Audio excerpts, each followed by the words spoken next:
திருப்பரங்குன்றம் மலையில் மாமிசம் சமைக்க முயன்ற விவகாரத்தில் 200 பேர் மீது போலீஸ் வழக்கு பதிந்துள்ளது. திருப்பரங்குன்றம் மலையில் உள்ள தர்காவில் சனிக்கிழமை ஆடு, கோழியை பலி கொடுக்க இஸ்லாமிய அமைப்புகள் முயன்றன. இதை தடுக்க திருப்பரங்குன்றம் மலைப்பகுதியில் போலீசார் குவிக்கப்பட்டனர்.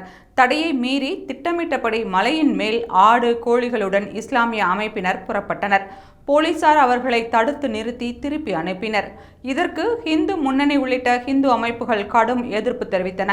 இஸ்லாமிய அமைப்பினரின் செயலை கண்டித்து திருப்பரங்குன்றத்தில் இந்து முன்னணி அமைப்பினர் வேல் ஏந்தி ஊர்வலம் நடத்தினர். இதையடுத்து அரசு பணி செய்யவிடாமல் தடுத்தல் உட்பட 4 பிரிவுகளில் இஸ்லாமிய அமைப்பினர் 200 பேர் மீதும், அனுமதியின்றி ஊர்வலம், பொது அமைதிக்கு குந்தகம் உட்பட 3 பிரிவுகளில் இந்து முன்னணியினர் 200 பேர் மீதும் திருப்பரங்குன்றம் போலீசார் வழக்கு பதிவு செய்தனர்.